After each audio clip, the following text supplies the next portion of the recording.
In the quiet corridors of royal protocol, where every movement is choreographed and every decision carries the weight of tradition, sometimes the most extraordinary moments happen in the most ordinary seconds. What began as a routine security check on a busy London afternoon would become a story that revealed the true heart of a family caught between duty and love, between public expectations and private fears. When a single glance through a car window changed everything, it reminded the world that beneath the crowns and titles, the royal family faces the same fears every parent knows. The desperate need to protect their children from a world that doesn't always understand the price of being different. This is the story of how a moment of maternal instinct, a guard's quick thinking, and a little girl's quiet strength showed the world what it truly means to be royal. The morning started like any other at Kensington Palace, with a gentle hum of activity that accompanied the Wales family's daily routine. Princess Charlotte sat at her bedroom window, her small hands pressed against the cool glass as she watched the world outside begin to stir. At 8 years old, she had learned to find comfort in these quiet moments before the day's responsibilities began. Kate Middleton stood in the doorway, observing her daughter with a careful attention that had become second nature since becoming a mother in the public eye. Charlotte had always been their most perceptive child, the one who seemed to understand things beyond her years, and, lately, Kate had noticed something troubling in her daughter's behavior. "Good morning, sweetheart," Kate said softly, crossing the room to sit beside Charlotte on the window seat. "How are you feeling today?" Charlotte turned from the window, her blue eyes holding a weight that no child should carry.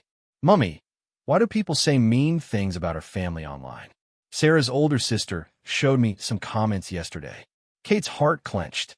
Despite their best efforts to shield their children from the harsh realities of public scrutiny, the digital age made complete protection impossible. She pulled Charlotte close, choosing her words carefully. "Sometimes people don't understand our family, darling. They see us in pictures or read stories, but they don't know who we really are. What matters is that we know the truth about ourselves and each other." Charlotte nodded, but Kate could see the confusion still lingering in her daughter's eyes. The recent media coverage had been particularly harsh, with critics questioning everything from Kate's parenting choices to Charlotte's public appearances. Some commentators had even suggested that Charlotte seemed unhappy or withdrawn in recent photos, fueling speculation about problems within the royal household. As they prepared for the day ahead, Kate couldn't shake her worry. Charlotte had become increasingly quiet over the past few weeks, spending more time alone in her room and showing less enthusiasm for the activities she usually loved. The family had planned a private visit to a children's charity that afternoon, something that would normally excite Charlotte, but today she seemed reluctant. "Do I have to go today, Mummy?" Charlotte asked as Kate helped her choose an appropriate outfit. "Can I just stay home and read?" Kate knelt down to Charlotte's level, studying her daughter's face. "What's really bothering you, love? This isn't like you." Charlotte was quiet for a long moment, fidgeting with the sleeve of her cardigan. Finally, she whispered, "What if I do something wrong? What if I make everyone angry again?" The vulnerability in her daughter's voice broke Kate's heart. She realized that Charlotte had been internalizing the criticism, somehow believing that she was responsible for the negative attention their family received. At 8 years old, Princess Charlotte was already feeling the crushing weight of public judgment. "Oh, my darling girl," Kate said, gathering Charlotte in her arms. "You have never, ever done anything wrong. You're perfect exactly as you are, and anyone who says otherwise doesn't know what they're talking about." As they made their way downstairs for breakfast, Kate's protective instincts were in overdrive. She exchanged a meaningful look with William, who immediately picked up on her concern. They had always been a team when it came to protecting their children, and today would be no different. The family sat around the breakfast table, but the usual cheerful chatter was subdued. Prince George, sensing the tension, tried to lighten the mood with jokes about his upcoming football match, while Prince Louis babbled happily in his high chair, blissfully unaware of the undercurrents of worry flowing around him. Charlotte picked at her breakfast, her appetite clearly affected by her emotional state. Kate watched her daughter carefully, noting every small sign of distress. The way Charlotte's shoulders hunched slightly, how she avoided eye contact, the small sighs that escaped her lips, all indicators that this was more than just a passing mood. "Charlotte," William said gently, "would you like to bring your camera today? You could take pictures of the garden at the charity center." For the first time that morning, Charlotte's face brightened slightly. Photography had become one of her favorite hobbies, and she had a natural eye for capturing beautiful moments. "Could I really?" "Of course," Kate smiled, relieved to see some spark return to her daughter's eyes. "You're becoming quite the photographer." As they finished breakfast and prepared for their departure, Kate made a mental note to have a serious conversation with their security team about media management. The press attention had crossed a line when it began affecting their children's emotional well-being, and something needed to change. The morning continued with the usual preparations for a royal engagement: security briefings, schedule confirmations, and wardrobe checks. Charlotte seemed to perk up slightly as she prepared her small camera bag, carefully checking that she had extra batteries and memory cards. But as they prepared to leave Kensington Palace, Kate noticed Charlotte becoming quiet again. The closer they got to their departure time, the more withdrawn she became. It was as if the reality of facing the public was washing over her in waves of anxiety. "Mummy," Charlotte said quietly as they waited in the entrance hall, "what if people take pictures of me looking sad? What if they write more mean things?" Kate's heart broke all over again. Her 8-year-old daughter was already learning to perform happiness, to manage her expressions for the sake of public perception. It was a burden that Kate herself still struggled with, and seeing Charlotte grapple with it at such a young age was almost unbearable. "Listen to me, sweetheart," Kate said, kneeling down and taking Charlotte's hands in hers. "Your feelings matter more than any photograph or newspaper article. If you're sad, it's okay to be sad. If you're happy, that's wonderful too. You never have to pretend to be something you're not for other people." Charlotte nodded, but Kate could see the internal struggle continuing. The little girl was caught between her natural desire to please and her growing awareness of how every expression would be scrutinized and analyzed.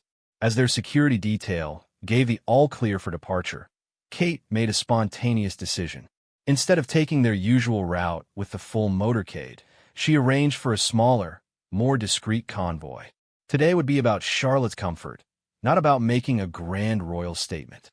The decision proved to be more significant than Kate could have imagined, setting in motion a series of events that would test not only their security protocols, but also the very foundations of how the royal family navigated their public duties while protecting their children's well-being. As they settled into their vehicle for the journey across London, Kate kept a protective arm around Charlotte, unaware that their afternoon would soon take an unexpected turn that would capture the world's attention and reveal truths about royal life that few had ever seen before. The journey from Kensington Palace to the children's charity in South London should have been routine, but nothing about this day would prove to be ordinary. As their convoy moved through the busy afternoon traffic, Kate maintained constant awareness of Charlotte's emotional state, noting every small shift in her daughter's demeanor. Charlotte had curled up against Kate's side, her small camera resting on her lap as she gazed out the window at the passing cityscape. The tinted windows provided privacy, but Kate knew that once they arrived at their destination, the protective barrier would disappear and Charlotte would once again be thrust into the harsh glare of public scrutiny. "Look, sweetheart," Kate pointed out the window as they passed a small park where children were playing. "Remember when you and George used to play on swings just like those?" Charlotte smiled genuinely for the first time that day. George always wanted to swing higher than everyone else. He thought he could fly if he went fast enough. Their conversation was interrupted by the sudden crackling of their security detail's radio communications. Kate caught fragments of urgent voices discussing route changes and potential delays, but the specific details were unclear from their position in the vehicle. Detective Inspector Sarah Morrison, their lead protection officer, turned from the front passenger seat. "Your Royal Highness, we're experiencing some unexpected traffic complications ahead." We may need to take an alternate route. Kate nodded, but she noticed Charlotte had tensed beside her. Any deviation from planned schedules often meant potential security concerns, and Charlotte had become surprisingly perceptive about reading the subtle signs of worry in the adults around her. "Is everything all right?" Charlotte asked quietly, her small hand finding Kate's. "Just London traffic, darling," Kate replied, though she too had picked up on the underlying tension in their security team's voices. Something wasn't quite right, but she didn't want to alarm Charlotte further. As their convoy turned onto a quieter side street, Kate's attention was caught by familiar vehicles approaching from the opposite direction. The distinctive black SUVs and motorcycle escorts could only mean one thing. Another member of the royal family was traveling in the area. "That looks like Grandmama Camilla's car," Charlotte observed, pressing closer to the window. Kate followed her daughter's gaze and confirmed Charlotte's observation. Queen Camilla's convoy was indeed approaching, which explained the radio chatter from their security teams coordinating their paths through London's complex road network. What happened next would be replayed countless times in security briefings and royal protection seminars for years to come. As the two convoys approached each other on the narrow street, Charlotte suddenly became very still beside Kate. "Mummy," Charlotte whispered, her voice carrying a strange urgency. "Something's wrong with Grandmama's car." Kate looked more carefully at Camilla's approaching convoy. At first glance, everything appeared normal. The standard formation, the appropriate speed, the professional demeanor of the motorcycle escorts. But as she focused on Charlotte's observation, she began to notice subtle irregularities. The lead vehicle in Camilla's convoy was maintaining an unusually close distance to the royal vehicle, and the motorcycle position seemed slightly off from standard protocol. Most concerning was the behavior of one particular escort who appeared to be communicating with someone outside the official security channel. Charlotte's intuitive observation had spotted something that trained security professionals had initially missed. Her fresh, unbiased perspective had detected anomalies that dulled eyes, accustomed to routine patterns, had overlooked. "D.I. Morrison," Kate called quietly. "Could you please verify the authentication codes for the approaching convoy?" Detective Inspector Morrison immediately understood the implication and began rapid communications with their control center. Within moments, the response confirmed Kate's growing suspicion. There were irregularities in the approaching convoy's credentials. The realization hit like a lightning bolt. Someone was attempting to intercept Queen Camilla's vehicle using a sophisticated impersonation of official royal protection protocols. Charlotte's innocent observation had potentially uncovered a serious security breach. "All units, implement emergency protocol 7 immediately," D.I. Morrison commanded over the radio. "We have a potential threat to Royal One." The next few minutes unfolded with the precision of a carefully choreographed dance that had been practiced countless times, but never performed under such circumstances. Royal protection officers from both legitimate convoys moved into defensive positions while maintaining the appearance of routine operations. Charlotte watched the unfolding situation with remarkable composure for an 8-year-old. Rather than showing fear, she demonstrated the same calm observation skills that had first alerted them to the problem. "The man on the motorcycle," Charlotte said quietly to Kate. "He keeps looking at his phone instead of watching the road. That's not what our guards do." Her observation was immediately relayed to the security teams, providing additional confirmation of the threat assessment. Charlotte's natural attention to detail was proving invaluable in identifying the specific individuals involved in the potential security breach. As their vehicle came to a controlled stop, Kate made a decision that would define the rest of the afternoon. Instead of following standard protocol that would have separated them from the situation, she chose to keep Charlotte close, recognizing that her daughter's unique perspective might continue to provide crucial insights. "Charlotte," Kate said softly, "I need you to keep watching and tell me if you notice anything else that seems different or wrong. Can you do that for me?" Charlotte nodded seriously, understanding that she was being entrusted with an important responsibility. Her natural anxiety about public appearances was replaced by a sense of purpose, and the knowledge that her observations mattered. Through their vehicle's communication system, they could hear the coordinated response taking place. Additional security units were being deployed, road closures were being implemented, and a careful plan was being executed to safely intercept the suspicious convoy without escalating the situation into a dangerous confrontation. The most critical moment came when Royal Protection Officer James Mitchell, a veteran with 15 years of experience, made the decision to personally approach Camilla's vehicle on foot. His calm, professional demeanor masked the intensity of the situation as he walked directly toward what could potentially be a hostile vehicle. Charlotte pressed against the window, watching Officer Mitchell's approach with intense focus. "Mummy," she whispered, "the people in Grandmama's car look scared. I don't think they're the bad people." This observation led to a crucial realization. Queen Camilla and her staff were likely unaware of the security compromise and were potentially in immediate danger from their own compromised escort vehicles. Officer Mitchell reached Camilla's vehicle and, following emergency protocols, immediately secured the area around the car, while additional units moved to intercept the suspicious escort vehicles. The coordination required split-second timing and flawless communication between multiple security teams. As the situation unfolded, Charlotte continued to provide observations that helped security personnel track the movements and behaviors of all individuals involved. Her clear, unbiased reporting became an unexpected asset in managing the complex security operation. Within minutes, the suspicious individuals were safely apprehended, revealing an elaborate scheme that had been months in the planning. The would-be attackers had invested significant resources in creating convincing replicas of official vehicles and uniforms, demonstrating a level of sophistication that could have succeeded against less vigilant security measures. As the immediate danger passed and normal protocols were restored, Kate realized that Charlotte had not only helped prevent a serious security incident, but had also discovered something important about herself. The little girl who had started the day worried about disappointing people had ended it by potentially saving lives through her careful attention and brave communication.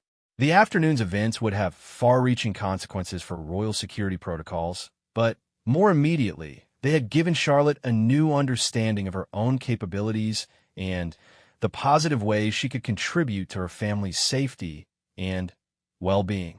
The aftermath of the security incident brought an unexpected calmness to what had begun as Charlotte's most anxiety-filled day in recent memory.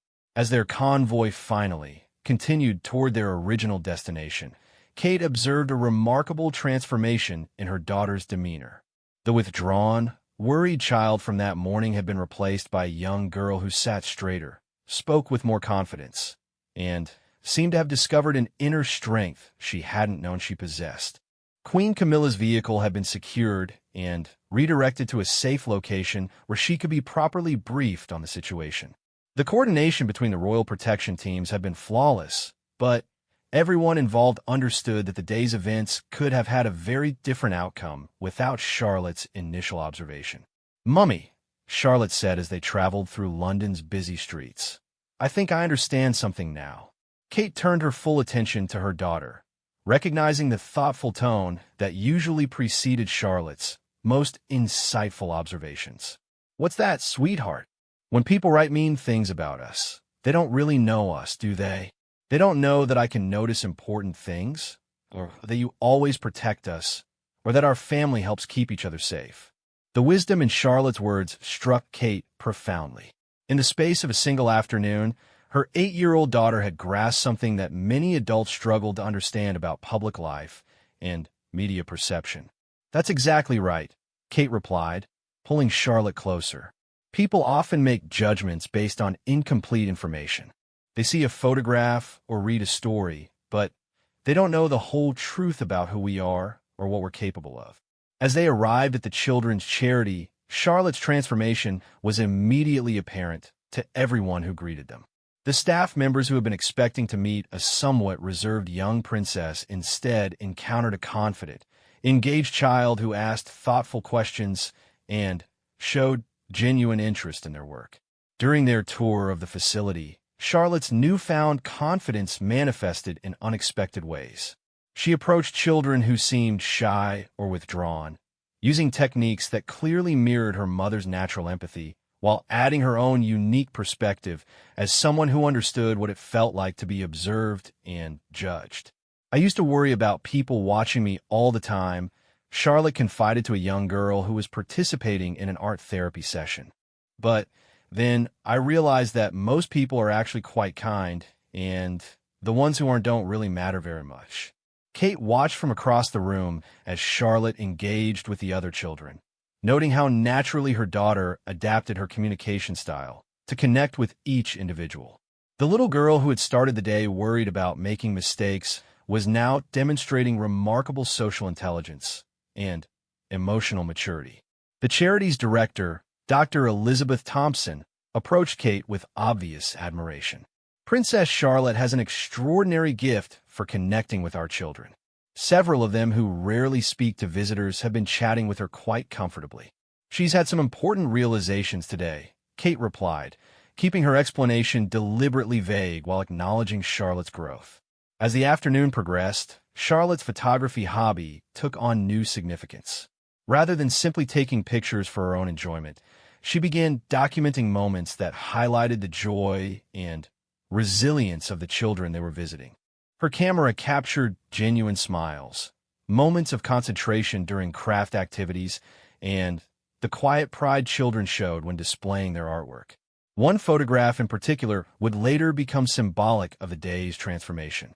Charlotte had captured an image of a young boy who was initially too shy to participate in group activities. In her photograph, he was shown laughing while working on a puzzle, completely absorbed in the moment, and radiating the kind of unself-conscious happiness that comes from feeling truly seen and valued. "Why did you take that picture?" Kate asked when Charlotte showed her the image. "Because he looks exactly how I feel right now," Charlotte replied simply. Like he forgot to worry about what other people think, and just remembered how to be happy.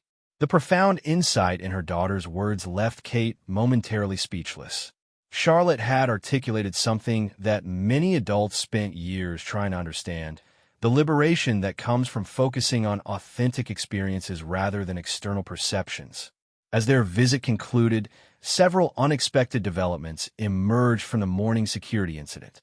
The sophisticated nature of the attempted breach had prompted an immediate review of all royal protection protocols, with Charlotte's observations being specifically cited as examples of the importance of maintaining awareness from every family member.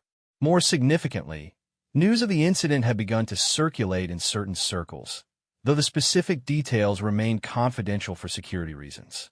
What did emerge publicly was a renewed appreciation for the complex challenges faced by the royal family and the sophisticated threats they navigated on a regular basis. The journey home provided an opportunity for Kate and Charlotte to reflect on the day's events. Charlotte had used her camera to document not only their charity visit but also small moments throughout the day: sunlight streaming through car windows, the focused expressions of security personnel, even a photograph of her own hand holding Kate's during a quiet moment. "I want to remember today," Charlotte explained when Kate asked about the unusual collection of images. "Not because of the scary parts, but because of how I learned that I'm stronger than I thought I was." That evening, as the family gathered for dinner, Charlotte's account of the day's events captivated her brothers and father. She described the security situation with remarkable accuracy and maturity, focusing not on the danger, but on how everyone worked together to keep each other safe. Charlotte was the real hero today, Kate told William later that evening. Her observation skills potentially prevented a serious incident, but more importantly, she discovered something crucial about herself. William nodded, having already been briefed on the security aspects of the situation. She's always been perceptive, but today she learned to trust her instincts and speak up when something didn't feel right. The following days brought subtle but significant changes to Charlotte's daily life. Her increased confidence was evident in her interactions with teachers, her willingness to participate more actively in family discussions, and her approach to photography, which became more intentional and thoughtful. Media coverage of the family's charity visit focused primarily on the positive impact of their presence and Charlotte's natural ability to connect with other children. The security incident remained largely unreported in detail, though royal correspondents noted an increased awareness of the complex logistics involved in royal protection. Most importantly, Charlotte's mourning anxieties about disappointing people or making mistakes have been replaced by a more balanced understanding of her role and capabilities. She began to see herself not as someone who needed to be perfect for others, but as someone with unique gifts and perspectives that could make positive contributions to her family and community. The transformation was perhaps best captured in a conversation Charlotte had with her grandmother, Queen Camilla, several days later when they met for tea. Camilla had insisted on personally thanking Charlotte for her role in the security incident, though she was careful to frame the conversation in age-appropriate terms. "You know, Charlotte," Camilla said as they sat in the sunny drawing room at Clarence's house, "your careful attention to detail reminded all of us how important it is to really see what's happening around us, not just what we expect to see." Charlotte considered this thoughtfully before responding. "I think maybe that's what I'm supposed to do. Help people see things more clearly. Not just with my camera, but by noticing when something isn't quite right and speaking up about it." The conversation marked a turning point in Charlotte's understanding of her future role within the royal family. Rather than seeing herself as someone who needed to meet external expectations, she began to envision herself as someone who could contribute unique value through her natural observational skills and empathetic nature. As weeks passed, the changes in Charlotte became more evident to everyone around her. Teachers reported increased participation in class discussions. Friends noticed her greater willingness to take initiative in group activities, and family members observed her growing confidence in expressing opinions and asking questions. The day that began with Charlotte worried about disappointing others had concluded with her discovery of her own strength, intelligence, and value. The security incident had served as an unexpected catalyst for personal growth, teaching her that being observant, speaking truthfully, and trusting her instincts were not just acceptable, but actually vital contributions to her family's well-being and safety. Most importantly, Charlotte learned that her worth was not determined by other people's opinions or expectations, but by her own actions, kindness, and the positive impact she could have on the people around her. The 8-year-old princess who had once worried about being perfect for others had discovered the much greater satisfaction of being authentic to herself while using her gifts to help others.